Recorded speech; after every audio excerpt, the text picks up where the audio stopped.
This video is about sculpting wargame miniature of medieval knight, and today I will make sword, shield and scabbard, all things that makes knight a knight. Also doing it, I will finalize the miniature, I will finalize the pose, and this is also absolutely magical moment when the figure is reaching their completion. So this is the third part of third episode. Don't you skip previous two. I'm Brother-Vinni. We produce and sell wargame miniatures, dark art in 28mm. If you are part of our breathtaking hobby, please subscribe to our channel. And also, don't forget about our newsletter, because we offer very good discounts for all new subscribers. And also, some very special offers only for members of our email club. We don't share it anywhere else. So, check links below this video. Okay, let's complete our knight with equipment, and I want to start with scabbard. This part is long enough, so I should use a piece of metal wire to put it inside it. Point is that this clay that I use, it's called Fimo, it's plastic enough, and I'm afraid it can be bended over a little while baking. So I use my big copper plate as a base for this scabbard and a small piece of copper wire as a skeleton. For shaping, I want to use something much bigger than my usual sculpting tools. In this case, I will take the card of public transport of city Madrid, but I guess you can use any type of card, not only this one. So I have made the general shape of this scabbard, and now making all small details. As I understood watching the pictures of 12th century knights, this scabbard is joined to the belt, so the belt was wrapped 2 or 3 times over the scabbard and then fixated with a knot. Unfortunately, I have lost this small part of video where I am finalizing this scabbard, so you will see it a little bit later, but already completed. But don't be afraid, it's only one piece of the video I have lost. Everything else was recorded to the full. Also, I have fixed the end of the scabbard to make it more historical accurate, so it will be a little different with the one we are watching now. Okay, now the sword. I guess you agree that the sword is the most important part of any knight. But I don't want to sculpt the sword from the base right now. Point is that I already have sculpted a sword before, because I have did some knights in the past. So now I just take the resin copy and I should redesign it a little bit according our current project. So I should to remove these palms and make this handle, grinding it with my drilling machine.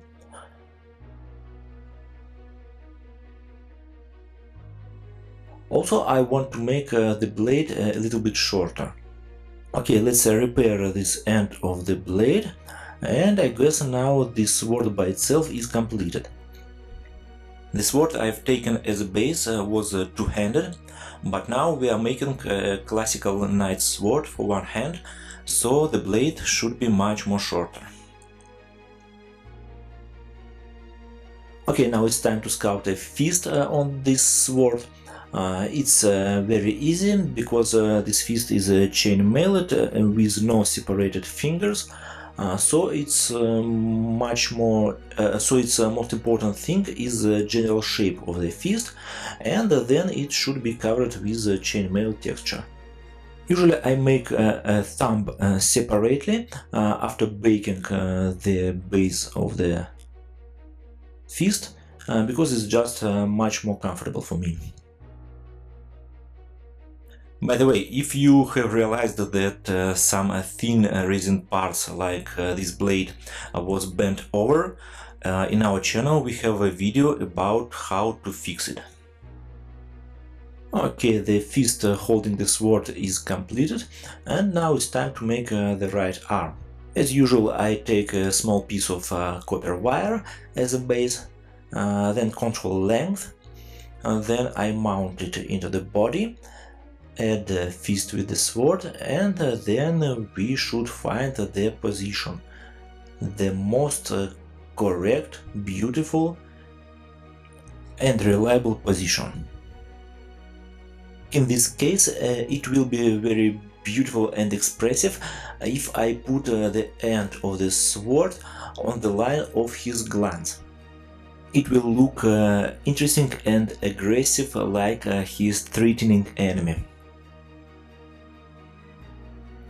In despite of all my great experience, finding the correct and most expressive position still takes a lot of time. I know many sculptors use a more classical way to set up the wire skeleton.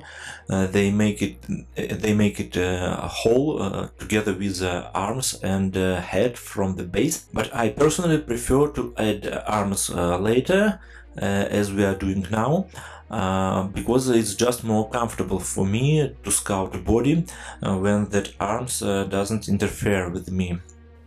So I drill the hole in the shoulder, and the chest is hard enough to keep the wire inside, and now I can start modeling the arm.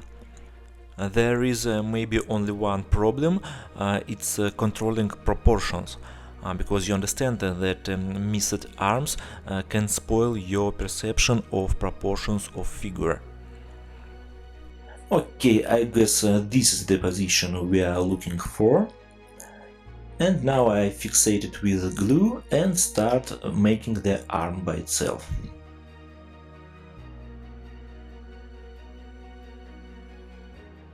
As usual, let's first sculpt the base, and now it's a good time to control proportions one more time.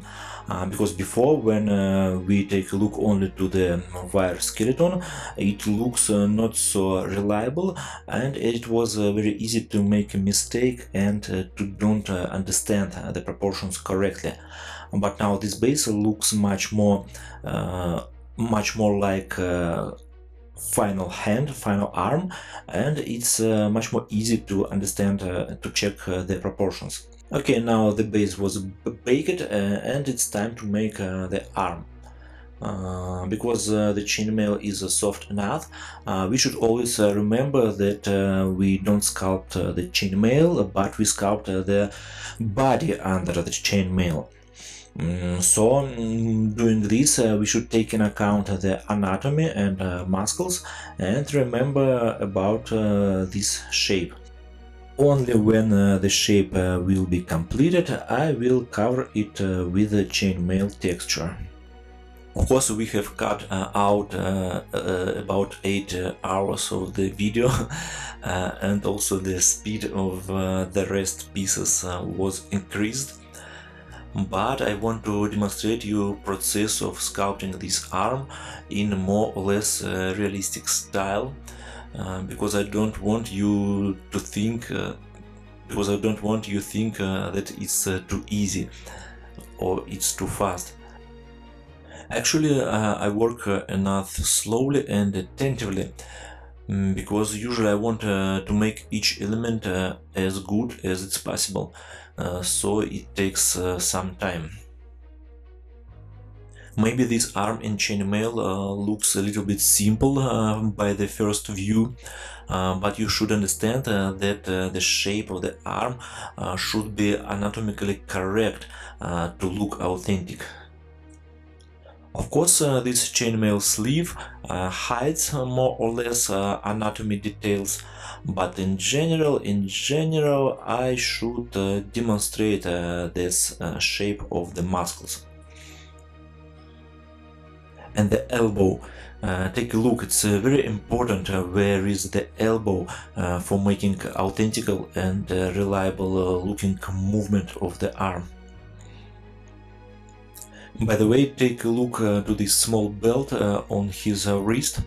On other figures, this part would be a very good place for cutting, for separating a fist, for future molding, but in this case I solved to make a joint in shoulder.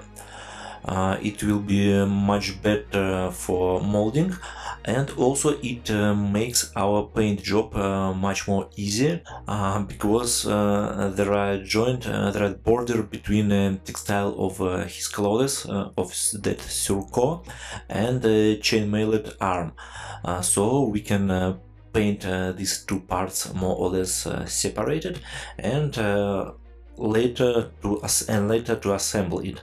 Okay, here we go. It's not so thin and not so thick.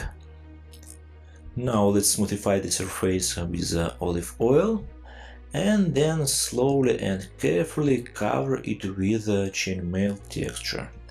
Actually, I like this chainmail a lot because in the end, when the miniature will be completed, it will make a very beautiful combination of different textures. I mean this chainmail with that smooth textile texture of the clothes that covers it. Okay, it's ready, and now he's going to the oven. Let's jump to the shield. This shield is not flat like Viking ones that I have sculpted before, literally hundreds. So I bent a little my copper base and I bent a little my copper base to get the shape I need, and now I start making the surface of the shield. It's difficult enough to put any wireframe, any skeleton inside of shield, so it should be firm by itself. So is the reason why this time I take a piece of another clay, it's called Super Sculpting. It's much more fragile than Fimo. It's a reason why I did not made a scabbard of this, but it's very good for the shield. It's firm enough, and it will keep the shape and will not bend it over while or after baking. Also, baked Super Sculpting is very suitable for grinding, for example, using the sandpaper, and it's very important because I wanted to make a face of the shield, the surface of the face of the shield very smooth. So I'm working this shield out with my knife and a piece of sandpaper. Also now I can remove it from the base and fix the edges of this shield. Now I cover the shield with the olive oil. I do it because this gloss helps me to control the smoothness of the surface. Okay, now it's time for inner side of the shield, and I guess it should have a wooden texture, because the outer side of the shield is wrapped with fluid textile or some kind of leather for better protection, but the inner side is still just wooden.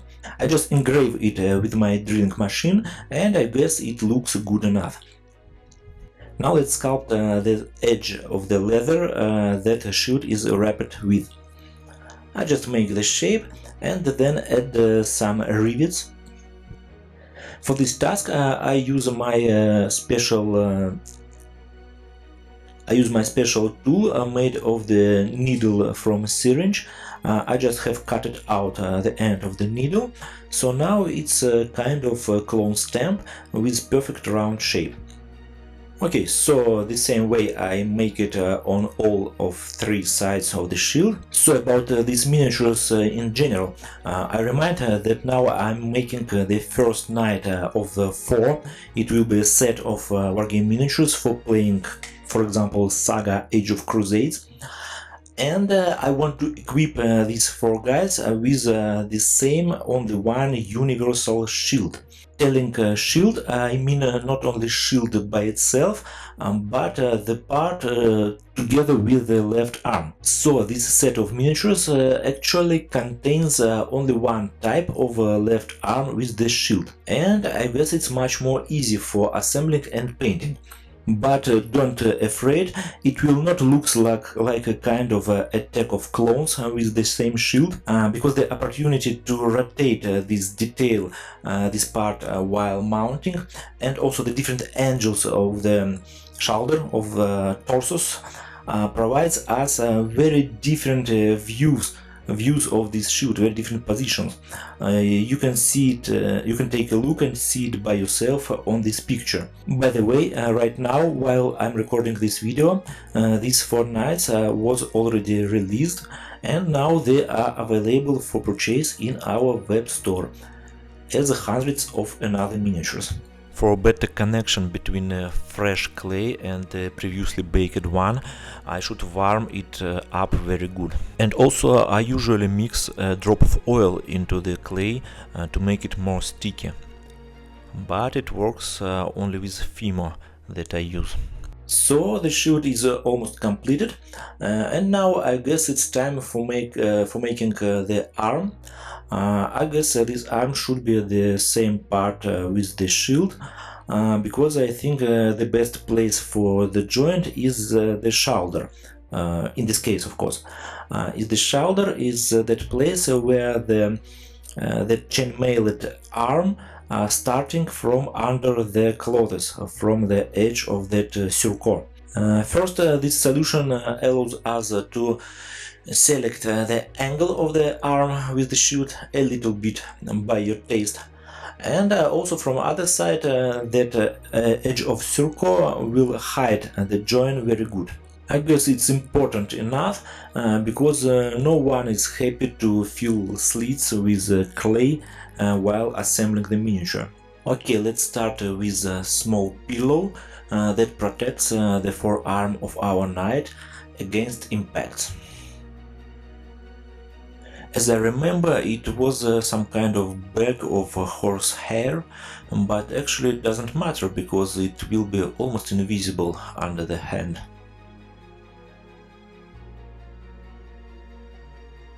The shape of this pillow is simple enough, and also now I'm adding the base for the future forearm.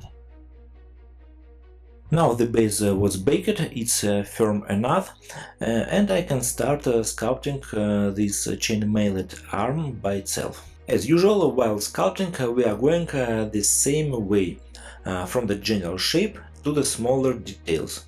So first is the shape, then is the chainmail texture.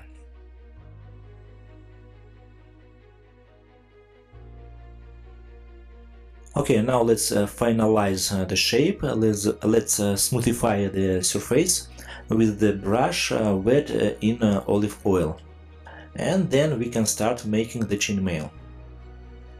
For making chainmail texture, I use one more special tool that I have made. It's another needle from the syringe. I also have cut out the end, and then I grind it a little to make it C shape. So now it's a kind of clone stamp, and using it I form that rows of the chainmail one by one. And each row has a reverse direction in comparison with the previous one. So this way I should cover all surface of the chainmail. Okay, after baking the forearm we can make that belts that help us to hold the shield. And this belt also is mounted to the shield with rivets. Okay, I like more and more how it looks, especially I like this combination of different textures. Take a look how beautiful it is. In one small another part there are 3 different textures, the chainmail, the wooden texture, and that smooth leather. All this inner construction is very beautiful and interesting. But actually it will be almost invisible in most of normal fighting positions. But the outer side of the shield is very interesting too. I will decorate it with some beautiful heraldry, and because I paint in Adobe Illustrator much better than with physical brushes, I have prepared some decals for this. They are already printed.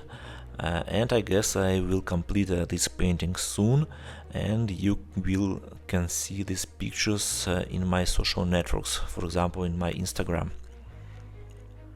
And of course the first of that heraldry figures was a nice cat that is licking his own ass.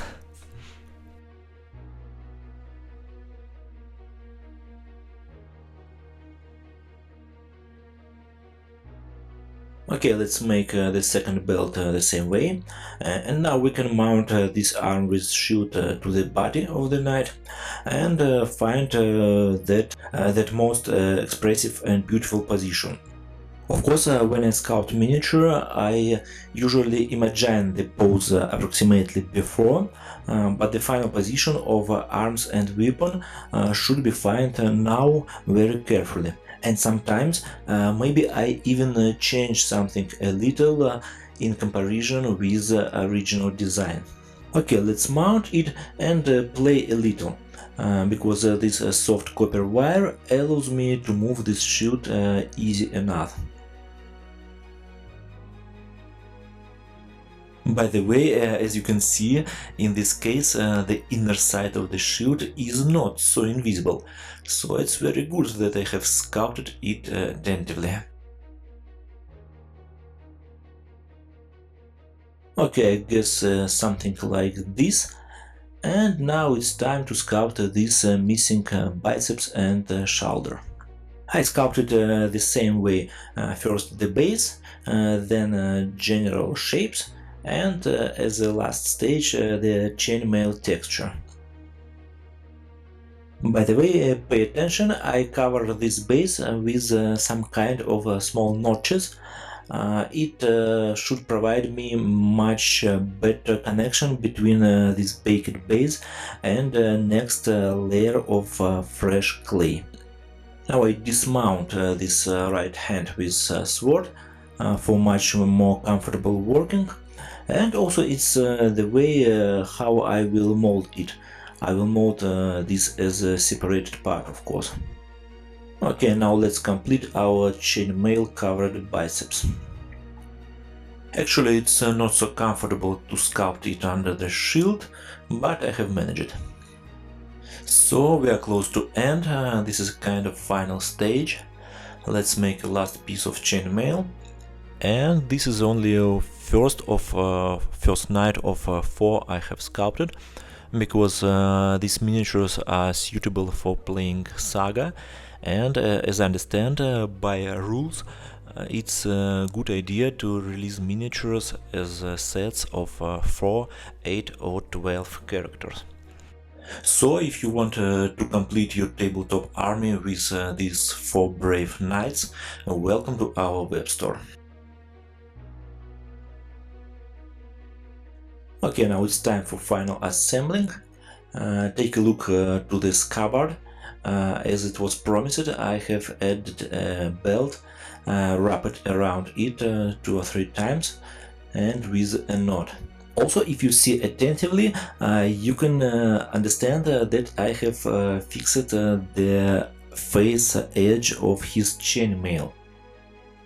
Because I have checked that pictures one more time, and I have realized that it's not historically accurate at this time, because this edge of the jacket should not be visible from under the chainmail. So this is our 28mm hero, and his next turn is to be drawn in silicone and later to resurrect as a resin copy. In the next video, I will show you how I try to paint my miniatures by myself. It would be interesting enough because actually I'm absolutely not a miniature painter, but I will do my best, and I hope the result is not so bad. By the way, at this moment I can demonstrate you the first of these guys painted. Thank you for watching. If you like this video, please subscribe to our channel and our newsletter. And don't skip all new videos and also all releases of new miniatures. By the way, if you have some questions, or maybe some requests about what would you like to see in our channel, welcome to comments. I will be glad to communicate with you. So thank you again, and see you in the next video.